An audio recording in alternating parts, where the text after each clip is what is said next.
सभी को जय भीम जय संविधान दोस्तों। आज हम भारत का संविधान का भाग 3 के अंदर आर्टिकल 12 और आर्टिकल 13 को प्रैक्टिस करेंगे। लवी संविधान पाठशाला इंडिया में कल आर्टिकल 12 के ऊपर प्रैक्टिस किया गया। वहाँ पर चर्चा किया है कि डेफिनेशन जो स्टेट है, द स्टेट करके उसको उसके इंक्लूडिंग उसके अंदर जब जब भी स्टेट परिभाषित होगा भाग 3 के अंदर, उसका अर्थ क्या लगाया जाएगा, ये आर्टिकल 12 डेफिनेशन में स्पष्ट करता है। तो डेफिनेशन पार्ट 3 12 से लेकर 35 आर्टिकल है इस पार्ट में। जैसे कि पूर्व में भी कहते आ रहे हैं कि इस भारत का संविधान के अंदर टोटल 22 भाग है और 12 शेड्यूल्स है, अनुसूचियाँ। तो अभी भाग 3 के अंदर फंडामेंटल राइट्स है, जो मौलिक अधिकार कहते हैं, मूल अधिकार। In this part, unless the context otherwise require, the state, including the government and parliament of India and the government and the legislature of each of the states and all local or other authority within the territory of India or under the control of the government of India। यानी कि इस भाग में जब तक कि संदर्भ से अन्यथा अपेक्षित न हो, राज्य के अंतर्गत भारत की सरकार और संसद तथा राज्यों में से प्रत्येक राज्य की सरकार और विधानमंडल तथा भारत के राज्य क्षेत्र के भीतर या भारत सरकार के नियंत्रण के अधीन सभी स्थानीय और अन्य प्राधिकारी है। ये सभी संस्था जब भी राज्य करके संबोधित किया जाएगा, ये सभी आ जाएंगे। महानगर महानगर पालिका भी अन्य स्थानीय के उसमें ग्राम पंचायत आता है। और राज्यों का राज्य सरकार, जो हर स्टेट का जो और सरकार है, वहाँ का मंत्रिपरिषद और राज्यपाल, भारत सरकार के अंदर भारत उस मंत्रिपरिषद का और राष्ट्रपति, मध्य प्रदेश के एक प्रमुख रहते हैं, प्रधानमंत्री बोलते हैं भारत सरकार के अंदर, और राज्य सरकार के अंदर वहाँ पर मुख्यमंत्री, मंत्री का एक मुख्यमंत्री होता है। और ये अभी कई लोग इसको ऐसे प्रस्तुत करते हैं कि देश का प्रधानमंत्री, हालांकि देश का कोई प्रधानमंत्री नहीं है, खाली मंत्रिपरिषद का प्रमुख होता है, उसका नाम प्रधानमंत्री होता है। तो हमको ध्यान देना है, जब संविधान पढ़ोगे तो वो कॉन्सेप्ट क्लियर हो जाता है। भारत देश का एक राष्ट्रपति है, आर्टिकल हम पढ़ते हैं तो वहाँ पर भारत देश का, तो ये है। और आर्टिकल 13 को भी प्रैक्टिस कर देंगे, पढ़ लेंगे तो समझ में आ जाएगा। आर्टिकल 13, हाँ, law inconsistent with or in degradation of the fundamental rights, यानी कि मूल अधिकारों से संगत या उनके अल्पीकरण करने वाली विधियों। Clause 1, all laws in force in the territory of India immediately before the commencement of this constitution, in so far as they are inconsistent with the provision of this part, shall to the contest of such inconsistency be wide. Clause 2, the state shall not make any law which take away to abridge the rights conferred by this part, and any law made in conversation of this clause shall to contest of the controversy be wide.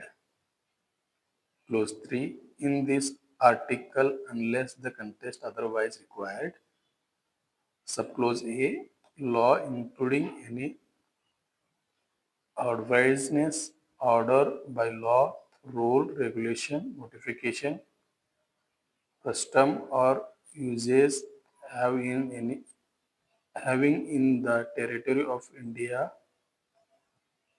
the force of law. Suppose B. Law in force, including law passed or made by the legislature or other competent authority in the territory of India before the commencement of this constitution and not previously repealed, notwithstanding that any such law or any part thereof may not be then in operation either at all or in particular area. Clause 4. Nothing in this article shall apply to any amendment of this constitution made under Article 368. इसको हिंदी में पढ़ेंगे। इस खंड एक इस संविधान के प्रारंभ से ठीक पहले भारत के राज्य क्षेत्र में प्रवृत्त सभी विधियां उस मात्रा तक शून्य होगी जिस तक वे इस भाग के उपबंधों से असंगत है। यानी भाग 3 के अंदर 12 से लेकर 35 इनमें जो राइट्स दिए गए हैं इनमें से किसी को भी उसका वहां से उल्लंघन करते हो उस आर्टिकल का तो उस उपबंध से वो शून्य हो जाएगी, यानी कि zero, null and void. Close to खंड 2। राज्य ऐसे कोई विधि नहीं बनाएगा जो इस भाग द्वारा प्रदत्त अधिकारों को छीनती है या न्यून करती है और इस खंड के उल्लंघन में बनाई गई प्रत्येक विधि उल्लंघन की मात्रा तक शून्य होगी, यानी कि जीरो। यदि ऐसी भी बनी है तो वो जीरो हो जाएगी। खंड 3। इस अनुच्छेद में जब तक कि संदर्भ से अन्यथा अपेक्षित ना हो, उपखंड को विधि के अंतर्गत भारत के राज्य क्षेत्र में विधि के बल रखने वाले कोई अध्यादेश, आदेश, उपविधि, विनियम, नियम, अधिसूचना, रूढ़ि या प्रथा है। उपखंड को प्रवृत्त विधि के अंतर्गत भारत के राज्य क्षेत्र में किसी विधानमंडल या अन्य सक्षम प्राधिकारी द्वारा इस संविधान के प्रारंभ से पहले पारित या बनाई गई विधि है जो पहले से निरस्त नहीं कर दी गई है, चाहे वो ऐसे कोई विधि या उसका कोई भाग उस समय पूर्वता या विशेषता क्षेत्र में प्रवृत्त में नहीं है।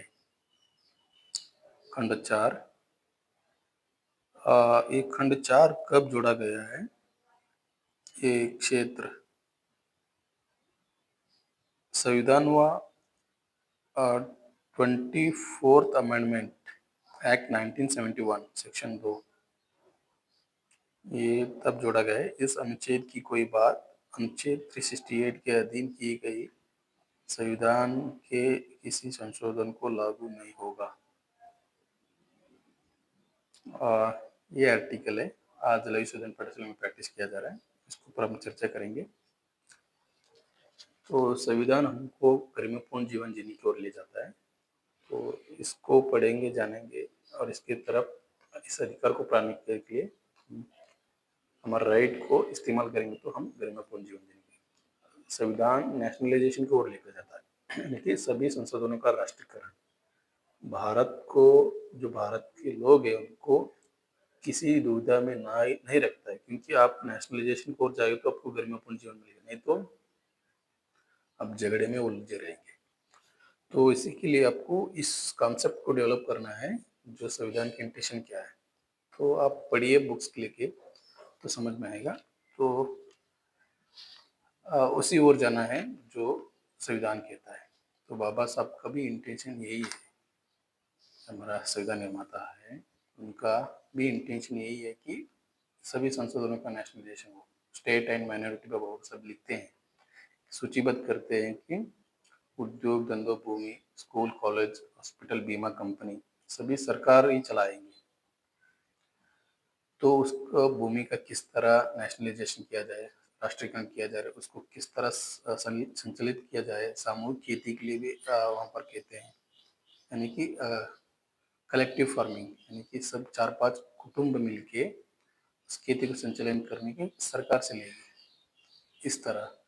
तो उससे क्या होता है, जो हानि भी होएगा तो वहाँ पर सरकार खड़ा रहेगा। तो इसीलिए यदि आप संविधान की इंटेंशंस को आप अपना मत अधिकार को इस्तेमाल करेंगे तो आप हम सब भारत के लोग गरिमापूर्ण जीवन जी और आगे बढ़ेंगे। अभी तो सरकार किस ओर जनता को भटका रही है, तो वो सही डायरेक्शन में नहीं जा रही है। संविधान के किसी आर्टिकल पे सही तरह से अमल नहीं कर पा रही, क्योंकि भारत के लोग उस तरफ सतर्क नहीं है कि उसका अधिकार क्या है। इसलिए जब जनता जागृत हो जाएगी, जनता के इंटेंशन की तरफ सरकार भी काम करेगी। तो मेरा यहीं पे मैं आपको रोकता हूँ। सभी को जय भीम, जय संविधान, नमो बुद्धाय, जय प्रबुद्ध भारत। थैंक यू, आपने मुझे सुना।